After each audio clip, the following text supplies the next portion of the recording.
Inside Olympia is brought to you in part by Weyerhaeuser.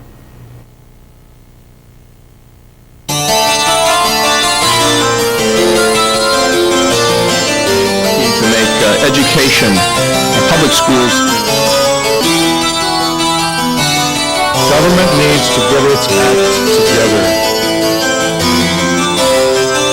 Could she not have run from either district? A lot of Puget Sound solves the traffic problem. We wouldn't have to build it anymore. To an effective place to deal with. I will say,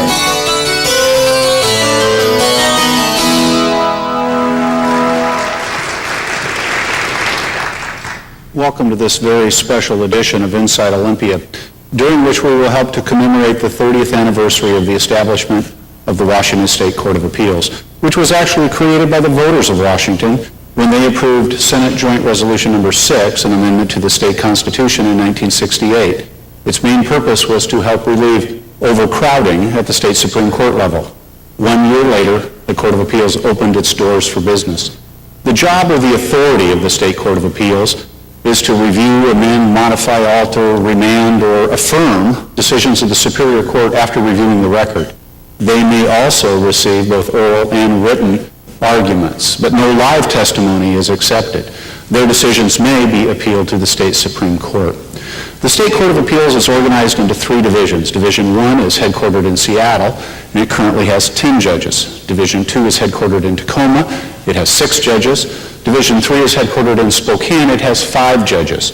Judges on the State Court of Appeals are popularly elected for 6-year terms. And today we are indeed honored to have with us 3 of the 12 founding members of the original Washington State Court of Appeals. With us on my far right is Vernon Pearson, a graduate of the University of Michigan Law School in 1950. He served on the State Court of Appeals Division 2 from 1969 to 1982. And he also served on the State Supreme Court from 1982 to 1989, at which time he retired. To his left is Bob Utter, a graduate of the University of Washington Law School in 1954. He served on the State Court of Appeals Division 1 from 1969 to 1971, and then got booted upstairs to the State Supreme Court, where he served from 1971 until he retired in 1995. Last but not least is Herb Swanson, also a graduate of the University of Washington Law School in 1949. Appointed to the State Court of Appeals Division 1 in 1969, he served until he retired in 1990. Thank you one and all very much for being here. Appreciate it a great deal. Bob, let's pick on you first. Thinking back now, fast rewind 30 years, what's your most vivid memory of those very early days as a brand new member of a brand new institution, the State Court of Appeals?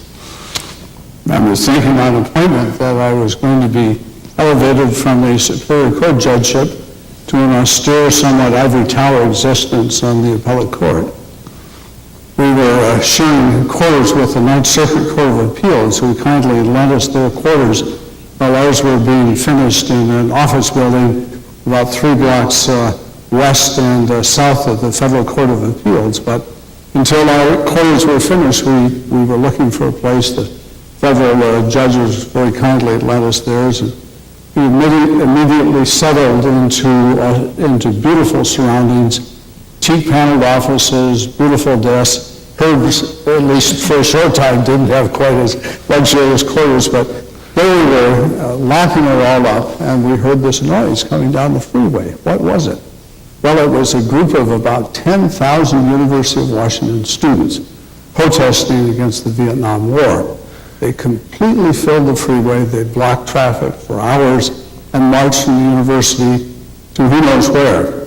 But we found out where it was, to the federal courthouse. The police were following them every step of the way, making all sorts of noise. Finally, the thousands of them gathered on the lawn in front of the federal courthouse, and they started bullying and throwing things. And so we, naturally being curious, crowded to the window to see what was going on, and to our great dismay, through the window of the 9th story came a rock. Well, we have always suggested that the mariner should have signed whoever threw that up. He had a remarkable arm. But of course, what followed immediately after the rock was tear gas. Well, as those students of science among you know, gas rises. and what was intended for the students on the ground happened to rise to the 9th floor, and we could just almost visualize it coming up floor by floor by floor. And I'm here to tell you that tear gas works, and it creates exactly the effect that it does. And it rendered speechless for a while those members of the Court of Appeals who, since that time, I must say, have not been speechless. So I'm not sure those 10,000 students actually knew the target of their rock was the State Court of Appeals. In fact, Vern, I'd like to ask you this question. I'm not sure the average person knows what the State Court of Appeals is. Do you think they do? And if they don't, does it matter? I think everybody has the notion that they have a right of appeal, but I'm not sure that they know who's going to hear it or where it goes. But the lawyers know about it, and the lawyers started using it right away in big-time fashion. And I'd say that initially the Supreme Court gave us about 600 cases, wasn't it? 300 to the Seattle division and 150, I think, to each Division II and Division III. So we had an immediate workload to deal with in September. And then Herb was reminding me that the number of appeals doubled the first couple of years after the court was created because we were accessible. The lawyers knew where we were, and they knew they would not have to wait a considerable length of time to have the appeal disposed of. So we started in at a gallop, and I think the gallop has turned into a horse race ever since. And the Court of Appeals is one of the busiest courts, not only in Washington, but throughout the country. Could I add to that, Denny, is that we were notified of our appointment in June of 1969. I think it was June 20th when we were actually notified. And then we elected our chief judge of each division. And from that time until we opened our doors on September 8th, that was 2.5 months that we started from zero, not knowing anything about it or even knowing we were going to be on the court. And no history, no rules, no tradition. That's correct. No desks, no offices, no phones. Really daunting task of finding a place for a courtroom to hold court, to hire our secretaries, to hire a law clerk, to get our furniture, and do all the things that are necessary. In fact, we got our briefs. I just looked at some of my old correspondence. On July 31st, we were distributed all the briefs on the cases that Vern just talked about. So we really worked pretty rapidly, and we were ready to go September 8th. And, of course, what you were doing was inventing the State Court of Appeals, which is something that we now kind of take for granted. It's become institutionalized. And I think we do mostly all take it for granted. It appears as though it's just de facto here present. The voters gave overwhelming support for it in that 1968 election. But Herb, isn't it true that it wasn't universally supported within the legal community at the time it was proposed? That's true. I think there were arguments on the other side, some being that they thought perhaps the Supreme Court should be expanded by creating new departments, which could be done by legislative action rather than a constitutional amendment. But I think the pressure was on, the feeling that a Court of Appeals could handle it perhaps better. And as Vern has said, there were about 600 case backlog in the Supreme Court, and they were very happy to get rid of it. I recall Justice Hunter, who was then the Chief Justice, remarking that this was the best thing that ever happened to the Supreme Court. Did he support it ahead of time? I think he did. There was a quid pro quo assumed at the time it was adopted, Bob Utter, was there not, that later fell by the wayside? He was a really wonderful judge and human being, an even better politician, was in charge of getting legislative approval for the establishment of the Court of Appeals. Part of the Faustian bargain that Hugh made was that if the legislature passed the Court of Appeals legislation, that then the Supreme Court would be reduced to 7. But Hugh was a wise enough politician to know that if he just postponed the vote on that for 2 years, everyone would forget it. They did. And I raised that issue a few years ago. Nobody was interested in it at that time, except a small handful. So with many bargains, half of it came through and half of it didn't. Vern, you mentioned that the State Court of Appeals was immediately handed 600 cases of Supreme Court backlog to deal with. It was the primary reason for proposing the creation of a state Supreme Court, was to help with overcrowding. Last time I checked, the state's court system is still crowded. What's gone wrong? What should we do? Let's get out beyond history and look forward a little bit.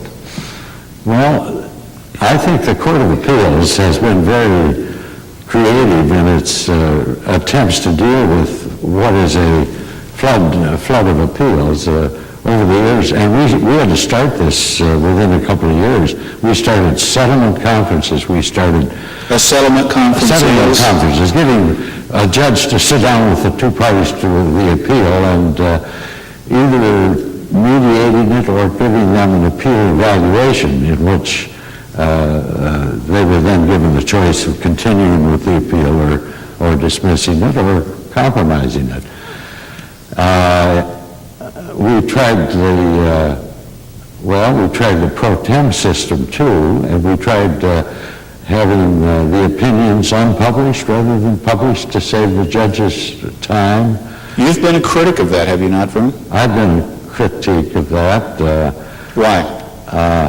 Well, in the common law system in which we function in this country, your precedent builds up over time. And if you interrupt that precedent by having judges individually decide which cases they're going to publish and which they aren't, you interfere with that. You interfere with the orderly development and progress of the common law. This is kind of a technical argument that doesn't impress many judges, but I always felt that the system, the common law system that we adopted from England, got shortchanged when we started deciding which cases had precedential value and which didn't. What percentage of State Court of Appeal decisions are issued in unpublished form, as it were? Well, when I left the court many years ago, it was up to 30 or 40%. But I understand it's even higher than that now, but maybe the current judges could... Herb, you're the most recent retiree from the State Court of Appeals itself. Do you have a sense of how many of these decisions are unpublished? What percent approximately? I think that probably half are not published. But I kind of disagree with Vern on that. Oh, good. On that question, because in an ideal world, an ideal judiciary, I think every opinion ought to be published. But there are many opinion or cases that come to the Court of Appeals that really have very little merit and certainly nothing of precedential value. And for those cases to be published, number one, it would balloon the size of lawyers' libraries. If all those cases were published, we'd have twice as many books. And I don't think they merit it. In addition, it's easier to write an opinion even though you give it just as much consideration. You've got to state your reasons and so forth, but you don't have to polish the opinion like you would when you know it's going to be published. So I think there's a real advantage in that, and I think it's worked itself out to the advantage of the court. An increase in the percentage of decisions which are issued in unpublished form, Herb, but overall, looking back, what do you think of the biggest changes that have occurred in the State Court of Appeals from the time you were appointed until present day? Well, I think the biggest change is the increase in numbers. We were 12, as you said at the outset, when the court was first created. Now we're up to 21. Has the caseload grown? The caseload certainly has grown. What's the current caseload in approximate numbers? I really can't answer that authoritatively because, but I'm sure each judge has to handle at least around 70 opinions a year in order to keep current. And that, even at that rate, I don't think they are really keeping as current as they'd like. So it's at least 70 per each of 21 members. Right. Let's ask the question more broadly, Bob Utter. Since you were first appointed in 1969 to the State Court of Appeals and actually served on the Superior Court prior to that, what's been the biggest change in the state's judicial system that you've observed over that period of time? I think the biggest change has been the increase in the number of appeals. The public doesn't understand is that in every criminal case, there is a right of at least one appeal. And the Court of Appeals usually gets that one appeal, and that's why I think there may be occasions where publishing every opinion is not worthwhile because issues have to be raised because of that right of appeal. Okay, we have 3 State Court of Appeals judges here sitting as a panel of 3, and the vote's now 2-1 to continue the practice of unpublished opinions. What else, as I asked Vern, Bob, do you think could or should happen to help with the exploding number of cases brought before our state's judicial system from top to bottom? It's a great problem. The state of California has so many appellate court judges that the establishment of a coherent body of precedent in California is almost impossible. The California Supreme Court has the power to give an effective death sentence to a California Court of Appeals opinion without actually hearing it. They can just order that it be taken off the books and not referred to at all. And that's one of the problems that occurs when you have a system that has grown so large that you have so many judges that it's not possible to knit a coherent body of precedent together. I think that's the greatest challenge, as the number of appeals increase. What should we do about it? How do you develop a coherent body? I think part of it is what the Court of Appeals is doing now, and that is selecting themselves what cases they feel are worthy of publication and are precedent-setting cases. There's some games played there, but not many. And I applaud the Court of Appeals for that. I think But is it not true, Bob, that the State Court of Appeals must take each case that is appealed to it? they have no choice. They have- Unlike, for the sake of our viewers, unlike the State Supreme Court, which has discretion, doesn't have to take every case brought before it. In fact, doesn't take but a small percent. That's true, but it's still important for the Court of Appeals to establish, as far as possible, a unified, coherent body of precedent where there aren't obvious conflicts between the divisions. The Supreme Court has the power to solve those problems or to bring cases up where there is a conflict. But it's one that they exercise rarely. Vern's trying to get in here. A little rebuttal after this meeting. You've been outvoted, Vern. Well, the Court of Appeals has done another thing that, in addition to the unpublished opinions, they've gone to deciding cases without an oral argument in rather a large number. Now, when you add that to the unpublished opinions, you are creating, in my opinion, an invisible court as far as the public is concerned. How those cases are decided is a mystery. It's a mystery to the lawyers. But Vern, I asked you at the top of the program if it mattered that the average citizen didn't even know what the State Court of Appeals was, and you said, well, but the lawyers do. The lawyers know about unpublished opinions and the absence of oral arguments as well, do they not, sir? Well, the court system still requires the public to have confidence in it. And confidence, to me, stems from the public having at least a minimum knowledge of how the cases are handled and how they're decided. Are we there? And the more secretive... Are we there? The more secretive the process becomes, the less credible the court system, in my view, has with the public. I don't think you could say that. You say that as much time by unpublished. You can write a very succinct opinion. You want to talk about unpublished opinions. I want you to answer the question of, do we have a problem of the public not being at sufficient or threshold level of understanding about how their justice system works because of some of these things that you're highly critical of your colleagues for? No, I'm not highly critical. I took part in a lot of the decisions to do these things when I was faced with it. Now I enjoy the luxury of retirement where I can look back and be critical of the mistakes we made. They said on that point, Bill, that as far as the public knowing and lawyers knowing, all these cases, even the unpublished ones, are available on the internet. So all the lawyers who have PCs, they'll know about them the next day after they're published. So I think the public has great access. Herb, as the most recent retiree from the State Court of Appeals itself, I want to read to you a statement that one of your former colleagues made and get your reaction. Former Judge Warswick has said, "I deplore the growth-induced changes. The court isn't the family it used to be." What's your perspective? Well, that may be true. It wasn't the case in Division 1. I think we're a very compatible collegial body and work together very well. I don't think I can comment too much on what Judge Warswick said, but except to say that my experience on the court was a most heartening and rewarding, enlightening, and exciting experience, and I think we all got along extremely well. Denny, I think one of the things that you don't realize until you get involved in it is how much easier it is to communicate with 3 people than it is with 9. And I think that's one of the hidden benefits of the Court of Appeals. I think the ability to sharpen argument to start with.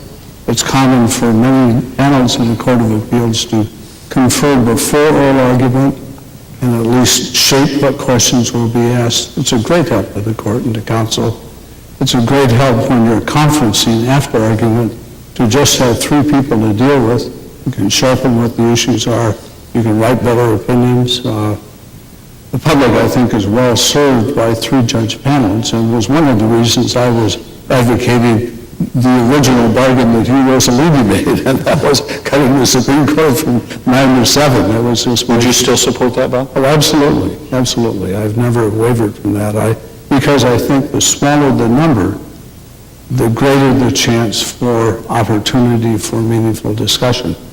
Only a few states in the country, I think less than 10, have Supreme Courts that exceed 7 in number. The most populous states all have 7. Does the legislature have the authority to reduce that number without resorting to constitutional amendment? Or would that have to be approved by the voters? Do either of you 3 great legal scholars? Maybe legislate it down. Yes. Because the Constitution creates a court of 5 or more. But So they could reduce it. So they could reduce it. Vern, you and Bob both served on the state Supreme Court, and aside from the smaller numbers, the panel of 3 that State Court of Appeals function with versus the panel of 9, as it were, that the entire state Supreme Court functions as, what other large differences between those 2 benches are there? Well, Bob mentioned the most obvious one is the problem of communication. When you said with a panel of 3, the communication between the judges is excellent. You're more likely to work out your differences and write fewer dissenting opinions. The larger the body it is, really the more advocacy skills you need when you're conferencing, because you need to persuade 5 to your way of thinking on a particular case, 5 making a majority of the court. So it's a more formal procedure, and not as much fun, I don't concede. I think the Court of Appeals, as Herb said, is a great court. It was a great experience to serve on it. Tensions. Did you enjoy it more? Well, I would say it was a less of a tense situation, and I was on the court with very collegial, good people. Judge Warswick, incidentally, took my spot when I went to the Supreme Court. So No wonder it wasn't collegial anymore. I don't really know what he was talking about there, except the numbers. Did the numbers go to 6 while Stan was there? I'm not just sure, but it is, as the numbers increase, I'm sure the administrative problems and the communication problems also become more. Bob, you look like you want to get in here on the Supreme Court versus Court of Appeals. To illustrate Vern's point, in what may come as a shock to many of my colleagues and most lawyers, I wrote no dissents when I was on the Court of Appeals. I did write a few when I was on the Supreme Court. But, A few. Gales of laughter from the audience, a few. That's why I said it may come as a shock to some that I wrote on the Court of Appeals. But that was the reason why. You could focus on the issues. You could talk with your co-judges. And it was an interesting process. One of the examples of that happened shortly after this riot that boiled down I-5. The Supreme Court, we've always suspected, gave us cases that they didn't want to decide. And lo and behold, one of them involved the case of a young University of Washington student who who'd sewed the American flag on the seat of his jeans and was charged with some type of charge. I'm not sure there was defacing the Bad flag. fashion? Bad fashion, yes. Felony bad fashion, I think, may have been it. But anyway, it was a difficult case, and particularly given the climate of the public towards the riots during the Vietnam War. Charlie Horowitz and Charlie Stafford and I were on the panel, and the initial case was assigned to Justice Horowitz. He initially was inclined to write it to affirm the conviction that had occurred in the lower court, but the three of us talked together. He wound up writing the case to reverse, holding that it violated both the Washington Constitutional and, more importantly, the federal Constitution, and it was one of the first flag desecration cases in the country. And I think is an illustration of how a smaller group can reach a difficult decision, but one that is inherently right in the law. Herb, you mentioned earlier technology changes. You mentioned posting of the decisions on the web. Also the audio, for example, pardon the plug, of every oral argument before the state Supreme Court is available on the TVW website, dating back to the fall of 1959, the fall of, we're not that current, several years back. 95. 95, thank you, Bob. I'm so glad you're here. Anyway, Herb, that's just one example. I mean, when you got into this, I don't imagine that faxes were that common, let alone all the computerization, digital signatures and the like. And I do want to ask you all to respond, if you can, to the kind of broader issue of what has been both the upside and the downside of this advent of technology into the judicial system. Do you see this as a plus, a negative, or some of both, or how do you see it? It's a plus in the standpoint of lawyers having access to what the court is doing and how decisions are decided, and they have much easier access. I suppose the downside is the concern I would have about privacy issues and about confidentiality as to certain things that perhaps shouldn't be in the public domain, and whether that can be invaded by these so-called hackers. And so I wonder about that as a concern. But on considering both sides, I suppose it is a plus. Bob? An interesting question. I chaired the committee for the Supreme Court dealing with our computer system for a number of years, and that was always a concern that was raised both by the judges and the public. But if you've got all of these things on computers, what's our guarantee that there can't be a break-in? We're very fortunate in Washington to have a superb staff with our computer system, and there are filters and devices that can assure that privacy, and Justice Talmadge, who currently heads that committee, has continued to give that assurance. When I was Chief Justice, I had an interesting situation. Word processing had just come in, and at that time, the Wang computer that had a screen the size of a legal document was available to the court, but no one wanted to use it, least of all my wonderful and talented administrative assistants. And I finally said, we're going to bring this in, and somebody's going to run it, and I hope it's you. The message got through, and these two great administrative assistants I had became absolutely wizards at it. But the other 8 administrative assistants had their heels absolutely dug in. They were bright, wonderful women, but just didn't want to change. But within the first month, they'd filter down one at a time to look at how my administrative assistants were using it. And by the end of the year, they were all using word processing. And for those of you who didn't live in the good old days, the old administrative assistants, who were absolute wizards, had to do all of the court opinions, and some, unfortunately, ran as high as 70 pages on 13 carbon copies. And so you'd run, each page had 13 carbon copies.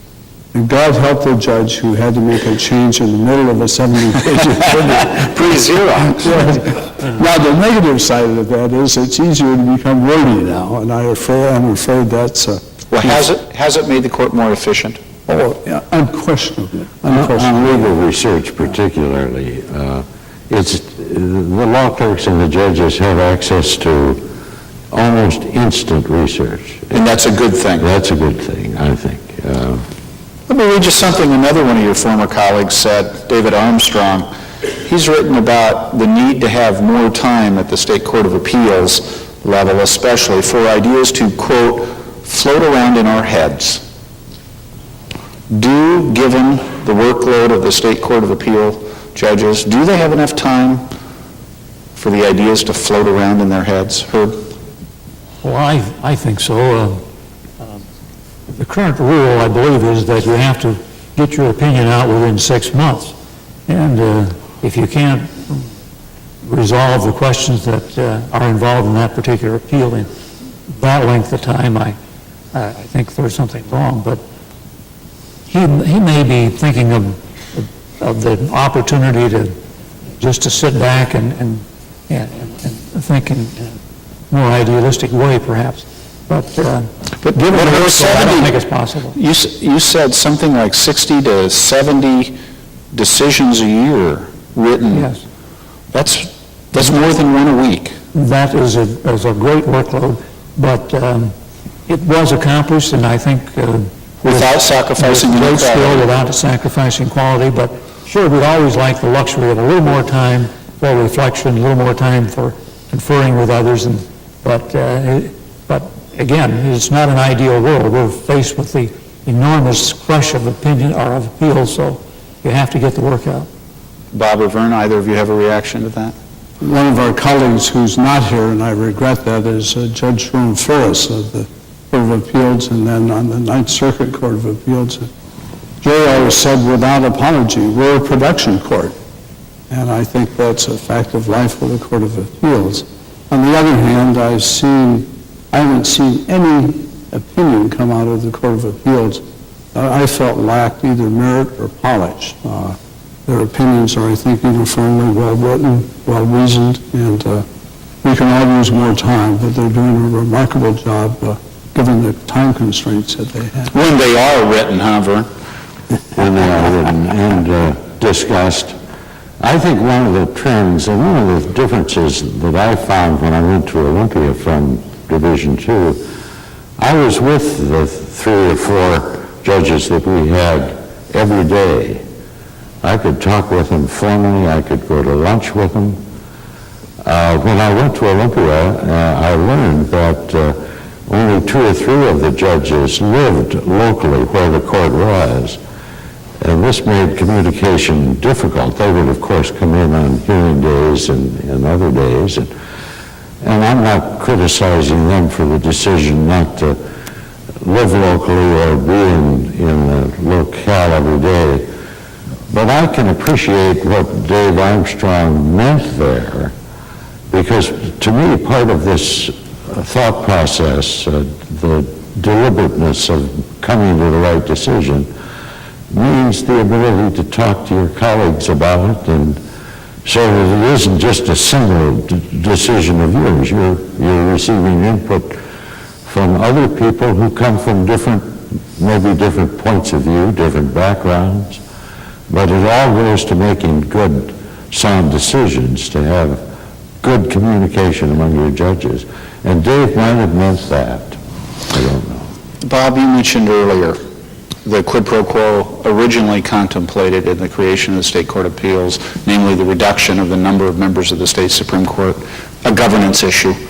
I'd like to ask you about another governance issue, which is the manner in which State Court of Appeals are selected. First of all, they're popularly elected, and they are done so by geographic region. Is that the best way to pick members of the State Court of Appeals? Let me attack that one at a time. Geographically, I think for the Court of Appeals that makes great good sense. You're giving the public the assurance, at least in that area, the northern area, the southern area, and the eastern area, that each community is represented. My long, history of advocating both merit selection and retention leads me to say I do think there's a better way, and many states have found it. But on the other hand, I think that most of the judges who find their way to the Court of Appeals are judges whose appointment has been applauded by the bar, has been blessed by the bar, and I think that's a good thing. I have a lot of confidence in the lawyers' recommendations. And the voters? Pregnant pause. Yes, yeah, sigh. I reiterate, I favor board selection and retention. They picked you, Bob. Well, maybe they got lucky, who knows, or unlucky, whatever your viewpoint may be, but, and that's always the rejoinder on it. But I think it's worked so far for the Court of Appeals. I think they have excellent personnel, and because it's in a smaller area, it's an opportunity for the public to know their judges better. They have courage. I recall when I first became a Superior Court judge, an old friend of mine who was a judge gave me the best advice I ever heard. And he said, "You know, Bob, judges must have no need to be loved." And I commend that to each of the Court of Appeals judges when I say they have courage. Although they run in an area where the people know them and can identify them, I think they respect that. One other thought is the idea of judges of the Court of Appeals being elected from certain districts, I think is an excellent one, because if it were statewide, as we know in the Supreme Court, most of the judges are elected from Seattle. And I think the idea was that this way you'll have representation from various parts of the state. In fact, as I recall, the legislature, in its wisdom, said in the enabling legislation that in appointing judges of the Court of Appeals, they should consider the age and other matters of diversity, their political, perhaps, persuasion, and a few other things. So to ensure that the Court of Appeals would be created by people of either diverse backgrounds, different skills, but each area of the state would be represented. But should they be popularly elected, Herb? I think they should, yes. I'm in favor of popular election. Brian? I'm with Bob Utter on this. I think the system... Help us understand where Bob is from, because I wasn't quite sure where he was going with that. Should they be popularly elected? On appellate courts, I think particularly should. Supreme Court? Not popularly elected. They should be selected by merit. In fact, most of the states that do have merit selection have a broad-based statewide committee with appointments from the legislature and the governor who screen all candidates and give the governor 5 names, and the governor is required to appoint from those names given to him. You like that system? I like that system. Court of Appeals and Supreme Court? Because there are judicial representation, legislative representation on that board, bar representation, and lay citizens on most of the states that have the merit selection. Now, most of those states allow a yes or no retention election after a specific period of service, like 2 years. And so the public gets a chance to vote no on a candidate if that candidate does something unpopular. And they threw out a whole bunch in California because the perception was that they didn't favor the death penalty down there. So in the retention election, the Chief Justice Rose Bird and about 3 of her colleagues were thrown off the court, which probably is a bad side to the merits, to the retention election bit. But I think the reason we have good judges on the Court of Appeals now is that because the bulk of them have been screened well and were appointed to the position By the governor? Or had strong support when they ran for election from fellow lawyers. So, but I think you would ensure that you didn't get the incompetence, and there are incompetent judges, or the Popularly elected. or the ones that have far-out agendas that they want to bring on the court. I think you would assure that you wouldn't, or you would lessen the chance of those kind of people being powerful. Vern's description of the retention system is highly reminiscent of the recommendations of the Walsh Commission, which I believe was begun while you were still a member. Were you not, of the state Supreme Court, and made a recommendation along these lines, did not go anywhere. As a practical matter, Bob, are the people of this state likely to give up their right to choose who sits on the various levels of bench? That's another great question, Daddy. Thank you, sir. The fact is that 35 of the states have some form of merit selection and retention. It's something that a majority of the states have and has worked quite well. I think this is a difficult state to get that through because of the populist background of Washington State. And I think I can't conceive of a more difficult state in the Union to get that process through than Washington State. And if that is the view of the voters, hopefully they can be educated to a better way to do it. But it's going to take a lot of work, and it may not happen. The question is it a better system? I think it clearly is. The other question is, can it happen in this state? I don't know.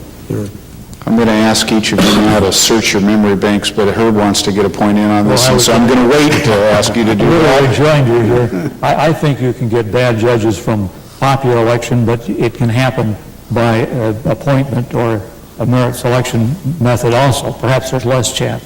But I don't think the people of this state want to give up the right to elect their own judges. After all, their life, their property, and all is involved in the judge's decision. And they should, I think, still retain the right to elect their own judges, even though they may make mistakes on occasion. This is good, this is good. It was 2-1 on the retention and 2-1 on the without. You managed to be in the majority on both of those votes, I noticed, Bob. That's a rare position for me. Must be something wrong with That's why we put you in the middle. Okay, search your memory banks. I want each of you, if you can, please. And if you haven't already, Bob, you've jumped in here with some fun earlier, to describe the most memorable case you were on. Most memorable in any way you want to define it. Most interesting, the funniest, the most bizarre, the most important. Vern Pearson, what's the most memorable case you were involved in? There were lots of them on both levels, but the funniest one came out of the Vietnam War. Incidentally, I had a niece that was in the parade up in Seattle. Did she throw the rock? I don't know. No, we had the case from Bremerton where the war protester was carrying a sign downtown that said bombs, bullets, battleships, BS, only he spelled it out, you know. This is family television. Thank you for doing that. This offended the mayor and some other decent citizens of the city, and they had him charged in justice court with obscenity. And he was convicted by a jury and was given a jail sentence. And this appeal comes up to our court. And we had a special drawing to see who would be known as the BS judge, who would have to write the opinion. Special drawing. Tell me about that. Is that person present, Vern? Yes. That's memorable only because we had a delightful defense attorney who gave us the English history of where that term originated. And of course... Don't go there, Vern. I won't go there. How did you find? We found it was protected speech. Bob. A short aside, had the privilege of watching some English courts of appeals function on a review sentence. 3 learned judges, absolutely brilliant as they are in the British system, looking essentially at the question of was there excessive bail. And they each spent about 45 minutes listening to these pleas from equally eloquent lawyers, adjourned for 45 minutes, came back with a reasoned decision. It was apparent that they had given their full focus to these cases involving just the most minute details of the criminal justice system. I think what impressed me was the care with which each of the judges I sat with on the Court of Appeals gave each case. There were no routine cases, and while there were some that were obviously without merit, they were not decided without a careful examination. And I was proud of the system. I thought it worked exactly the way it should. So they were all memorable. All memorable, okay. Herb? Well, my most interesting case at the outset, I would say, is the matter that Judge Hutter or Bob was talking about earlier, when they stormed the federal courthouse in Seattle. I was sitting on a case, and we were on the 9th floor, listening to the argument when the tear gas went up through the building, and we had to adjourn to this conference room that Bob talked about when the rock was thrown through. So that was, a case I'll not forget soon. The other case that just comes to mind, I'm not saying that it's a case of that great significance, perhaps, but involving Ruth Neslin. I wrote the opinion in that case, and she was charged with killing her husband, Ralph Neslin. Interesting because it involved no corpus delicti. They never found the body of Ralph. And there were very bizarre and unusual facts in that case, but that comes to mind as a particularly unusual one. And certainly memorable. I think we all remember that case. Okay, time for our last question. This is really more in the lines of an opportunity we have before us, and I thank you all again for being here and sharing your time with us. Something akin to about 100 years collective experience on various levels of benches in this state. And I want you to all think about the changes you've seen and the experiences you've had, and maybe offer one suggestion that you think ought to be taken to heart by either the public, the legislature, or the judicial system about something it might do differently that in your mind would improve the system of justice we have. Vern, can we start with you, please, sir? And you can't go back to the unpublished opinion. I can't go back to that. Already been outvoted. Well, there has got to be a way to control the intake of appeals. The person who comes up with the perfect solution that doesn't dilute the right of appeal will be a legal giant in the state, because there are a lot of great minds trying to work on that, but the judges simply are inundated with a workload they need to have some means of cutting off the spigot. I suspect that maybe eventually there'll be a larger monetary limitation on the right of appeal in civil matters. Do you think there should be?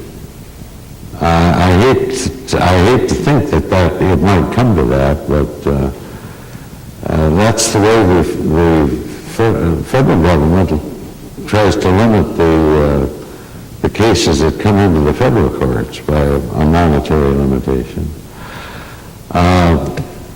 Mediation and arbitration, of course, are being used extensively by the trial courts for disposition of civil cases, and I suspect that mediation and arbitration of appellate cases, or even the private appellate system, which is gaining a lot of ground and handling a lot of appeals, may be the ultimate solution.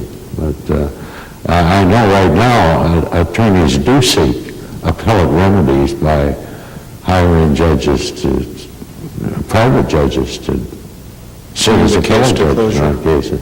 Bob Utter, your recommendation. I think the issue of quality of judges is absolutely the most essential one. In the time since I first started as a judge, the cost of running for a judicial election, even in a county-wide one, has throughout the United States at many times topped $500,000, $600,000, $700,000. That's not been the case yet in Washington, but it will be, and it discourages many attorneys who otherwise would be superbly qualified from both applying for and getting the judicial position. I wholeheartedly support the recommendations of the Waltz Commission. The idea that the public is deprived of its vote, I think, has been remedied by that commission by giving the public a right to vote somebody out of office if they haven't performed well. And I sympathize with Herb's concern for preserving the right to vote by the public, but it's done that. And I commend that report to the public. In the long run, I think it's by far the best thing to ensure the quality of the judiciary. And that will determine really the history of what happens in this state. If you get great judges, which by and large we have, we'll find a way to do it. But if it becomes a political football, a game for just those with money, it makes it very difficult to maintain that quality. And Herb, as the most recent retiree of the State Court of Appeals, from this panel at least, it's your privilege to have the last word. Oh, thank you, Danny. I think the real overriding concern of everyone regarding the court system is the backlog and the lack of, or the time involved in resolving a dispute. People want their disputes resolved more quickly, and with the onslaught of appeals, that just isn't possible under a present system, apparently. Even though all judges and all their supporting staff work as hard as they can, they're still falling behind. So I would think that in taking off on something that Vern said initially, is that, or just a moment ago, is that perhaps we ought to limit appeals to, by increasing the monetary floor before you can have an appeal. And also the notion that every dispute must have appellate review is something that ought to be thought through more carefully. Because who's to say that the judge on the Superior Court levels have the same educational background and probably as much trial experience and other experience in legal matters, decided it wrongly. We all think that, well, the appellate judges are smarter. Well, may be true, certainly of the group here, but I'm not sure that's necessarily true throughout. So that is something that ought to be thought through very carefully. And perhaps maybe criminal appeals should be limited to in some fashion, so as not to have a full-blown appeal, but a kind of a preliminary review like application for a writ, where a writ is your lay viewing audience. A writ of review, which is what we do now with Court of Appeals opinions that go to the Supreme Court as a result of a action for a writ of review by the Supreme Court. So that would in effect be a review, but it would be much quicker and wouldn't require the full-blown review that presently is involved. Thank you, one and all. Justice Utter mentioned the issue of the potential problem in the future of quality of judges. We didn't have a quality of judges issue with this panel today. Please join me in thanking them for their participation.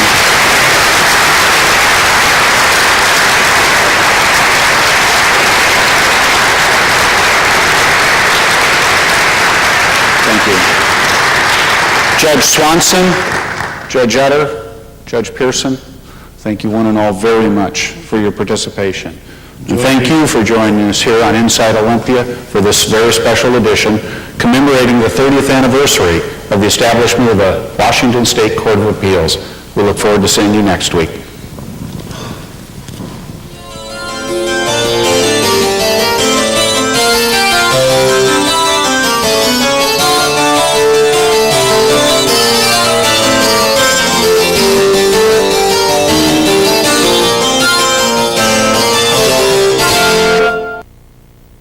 Inside Olympia is brought to you in part by Weyerhaeuser.